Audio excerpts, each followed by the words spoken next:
2 लाख से ज्यादा minor girl जो कि 18 साल से कम होती है उसको रेप करके मार दिया जाता है, जिसमें 90% सिर्फ और सिर्फ हिंदू लड़की होती है। और 4 लाख से ज्यादा महिलाओं का रेप होता है और हिंदू को तो सीधे रेप करने के बाद मार दिया जाता है और मुस्लिम को प्रेग्नेंट करके इसलिए छोड़ दिया जाता था ताकि वो फ्रेश मुस्लिम बच्चा को पैदा कर सके। और जो 1 करोड़ का रिफ्यूजी कैंप था, उस रिफ्यूजी कैंप में बहुत सारे महिलाएं या बहुत सारे 18 साल से कम की माइनर लड़की को प्रेग्नेंट पाया गया था और ये सारा का सारा करतूत पाकिस्तान के सैनिकों ने किया था।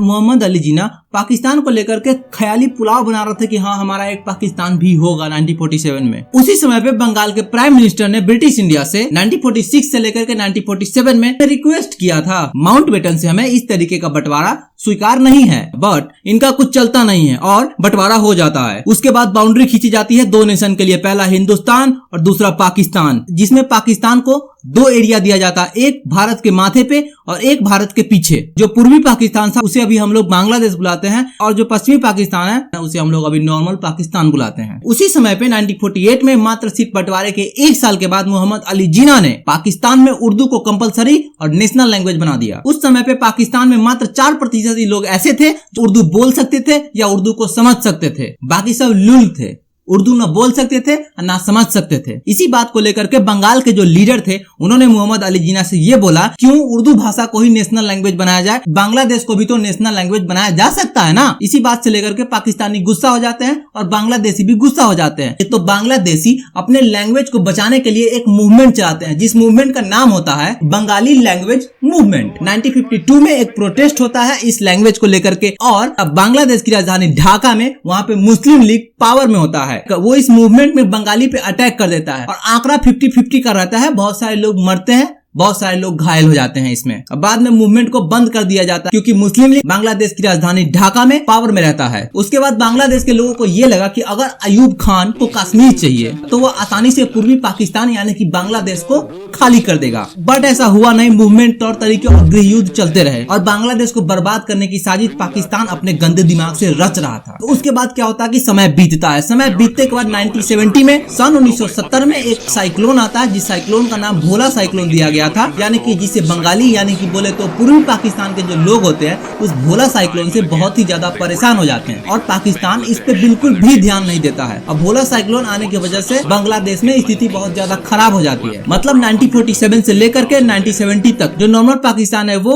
और पूर्वी पाकिस्तान जो भी बांग्लादेश है उसमें नोक झोंक चलती रहती है, कभी किसी वजह को लेकर के, कभी किसी और चीज को लेकर के, कभी किसी और चीज को लेकर के, इस तरीके का नोक झोंक चलता ही रहता है। 20 से 25 सालों में बांग्लादेश से ज्यादा पाकिस्तान पावरफुल हो जाता है। बांग्लादेश यानी कि जो पूर्वी पाकिस्तान के सैनिक थे, लीडर थे, नेता थे, वो हर संभव प्रयास करते थे कि पाकिस्तान को नीचा दिखाया जाए और पाकिस्तान से आंख मिलाते थे। बट यहाँ पे क्या है कि पाकिस्तान पावरफुल था, जिस टाइप से यूक्रेन रशिया को आंख दिखा रहा था उसी तरीके से पहले बांग्लादेश पाकिस्तान को आंख दिखा रहा था। तो 1971 में पाकिस्तान ये सोचता है कि क्यों न बांग्लादेश पे कब्जा कर लिया जाए और उसको पाकिस्तान रूल करेगा। तो 1971 में बांग्लादेश में एक जेनोसाइड होता है। उस जेनोसाइड का नाम बंगाली हिंदू जेनोसाइड के नाम से जाना जाता है। बहुत सारे लोगों को तो पता भी नहीं होगा कि 1971 में बांग्लादेश में ऐसा जेनोसाइड हुआ था जिसमें 3 करोड़ लोग मार दिए गए थे, जिसमें 90% सिर्फ और सिर्फ हिंदू थे। और ये जेनोसाइड 25 मार्च 1971 को स्टार्ट होता है ऑपरेशन सर्चलाइट को लेकर के। और ये ऑपरेशन सर्चलाइट पाकिस्तान के गंदी सोच का बहुत ही घिनौना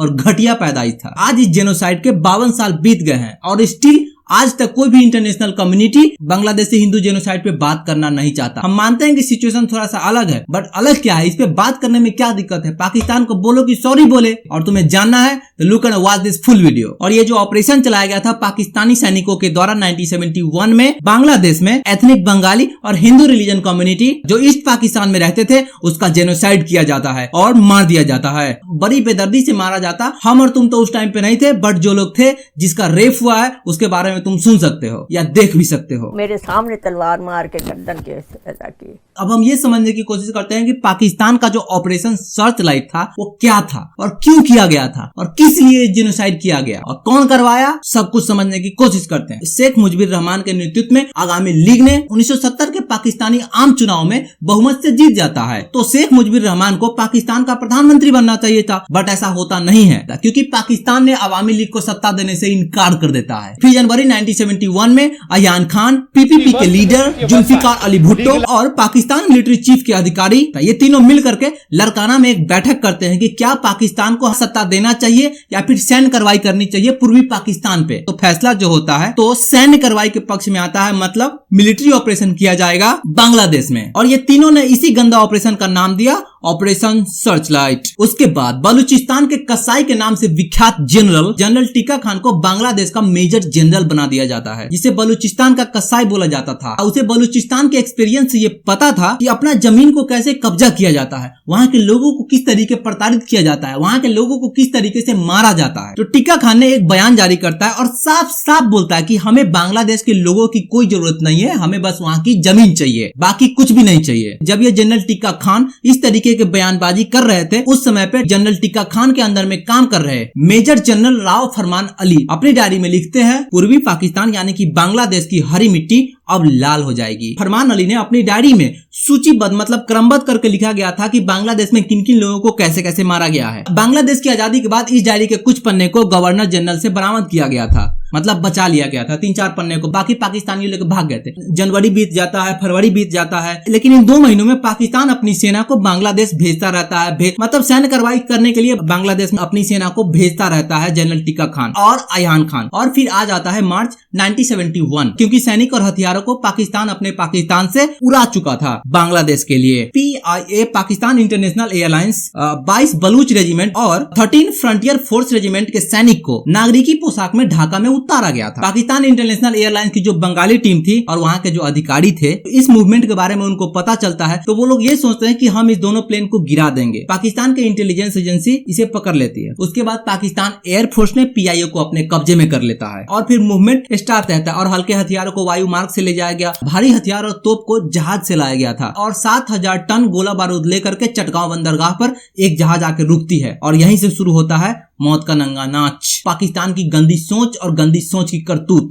और ऑपरेशन के लिए रंगपुर से टैंक भी मंगाए जाते हैं। ये मार काट के जितनी भी चीजें होती है ना, सबको ला करके ढाका में रख दिया जाता है। पाकिस्तान राइफल, IPR और बांग्लादेश की पुलिस को इस चीजों से वंचित रखा जाता है ताकि इन लोगों को पता ही नहीं चले कि मूवमेंट क्या हो रहा है, कौन सी चीजें हो रही है, क्या मारकाट हो रहा है। और सेना ने पहले EPR मुख्यालय पे कब्जा करने का प्लान बनाता है और रजरबाग में जो पुलिस स्टेशन था वहाँ पे भी हमला करने का पाकिस्तानी सैनिक बहुत ही घातक प्लान बनाते हैं और पूर्वी पाकिस्तान के छावनियों में बंगाली सैनिक और अन्य बंगाली सैनिकों को मार करके उस जगह को कब्जा कर लिया जाता है। तो मतलब सारे प्रॉब्लम को खत्म कर दिए जाते हैं ताकि जेनोसाइड करने में कोई दिक्कत ना हो। पाकिस्तानी सैनिकों के जो मेन लीडर थे, उन्होंने 1971 में 25 मार्च को बांग्लादेश पे अटैक करने का निर्णय लिया गया और यहिया खान बांग्लादेश को छोड़ करके चला जाता है। और रात के 10:30 बजते बजते पाकिस्तानी सैनिकों ने बांग्लादेश के रेडियो, टीवी चैनल, जितने भी न्यूज चैनल थे, सब पे अटैक करके अपने कंट्रोल में कर लेता है ताकि किसी भी तरीके का कोई भी फालतू न्यूज को प्रदर्शित न हो सके और सबको तोड़ फोड़ के बर्बाद कर देता है। और 11:30 पे मासूम नागरिक जो सो रहे होते हैं उस पर अंधाधुंध गोली चलाने लगता है, कोई तलवार से मारने लगते हैं, कोई रेप करने लगते हैं। इस तरीके का मर्डर स्टार्ट हो जाता है और अंधाधुंध हत्या शुरू हो जाती है। EPR मुख्यालय, पुलिस मुख्यालय, ढाका विश्वविद्यालय, चटगांव का EBRC हमले की चपेट में आ जाता है और सब के सब बर्बाद हो जाते हैं